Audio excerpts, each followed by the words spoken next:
ஒரு பொருளை உற்பத்தி பண்றவன் அந்த பொருளுக்கு விலையை நிர்ணயம் பண்ணணும். உழுதுண்டு வாழ்வாரே வாழ்வார், மற்றெல்லாம் தொழுதுண்டு பின் செல்பவர் என்று 2000 வருஷத்துக்கு முன்னால வள்ளுவர் பாடிக்கிறார். அதுதான் நடக்கும்.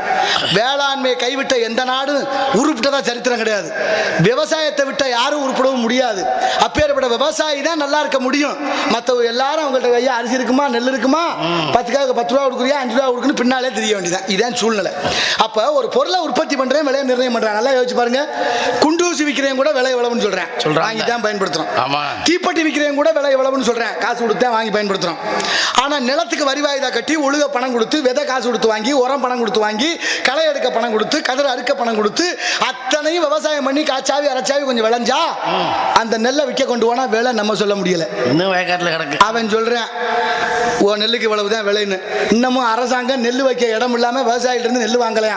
நேற்றைய செய்தித்தாள்ல செய்தி, விவசாய நெல் மூட்டையில வைக்க இடம் இல்ல, சாராய பாட்டில் வைக்க மட்டும் மாளிகையா கட்டி வைக்கிறாங்க. எத்தனை ஒரு ஆள் போயிட்டு திரும்பிட்டு வந்துட்டேன் நெல் போட.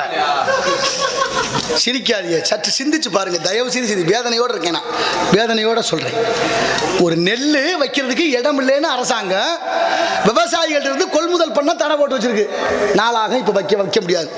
சரி பரவாயில்ல, அதையும் வித்தரா சில பேர். அவங்க சொன்ன விலைக்கு வாங்கிட்டு போறவன் என்ன செய்யறான் தெரியுமா, அந்த நெல்லை அவிச்சு அரைச்சி அரிசி ஆக்கி அவன் சாக்கில் போட்டு அவன் விலை வச்சு விற்கிறான். அதை வாங்கி தின்னுட்டு நம்மளும் ஜாகிறோம். இதை விட கேவலம் எந்த நாட்டில் இருக்கு நினைச்சு பாருங்க. நம்மகிட்டே கொண்டு வந்து நம்மோட நெல்லை நான் விலைக்கு விற்கிறேன் அரிசியை. ஆனா நம்ம உற்பத்தி பண்ண பொருளுக்கு நம்ம விலை சொல்ல முடியல. என்ன போக்கு இதெல்லாம்? நல்லா யோசிக்க வேண்டாமா? 25 வருஷத்துக்கு முன்னால எல்லார் வீட்லயும் பட்டறை கட்டி விதை நெல் வச்சிருந்தீங்களே, இன்னைக்கு இருக்கா? ஏன் இல்ல? யாரு விதை நெல்லை பறிச்சது? யாரு பறிச்சு யாருக்கிட்ட கொடுத்தது? இன்னைக்கு விதை வாங்கணும்னா மேன்சாண்டர் நிறுவனத்துக்கிட்ட தான் இருக்கு, வேற எவன்ட்டும் இல்ல. அந்த விதை நெல்லை பறிச்சு கொடுத்தது யாரு? 50 பேரும் சேர்ந்து பேசாம இருக்காங்க. எல்லாம் யோசிச்சு பாருங்க.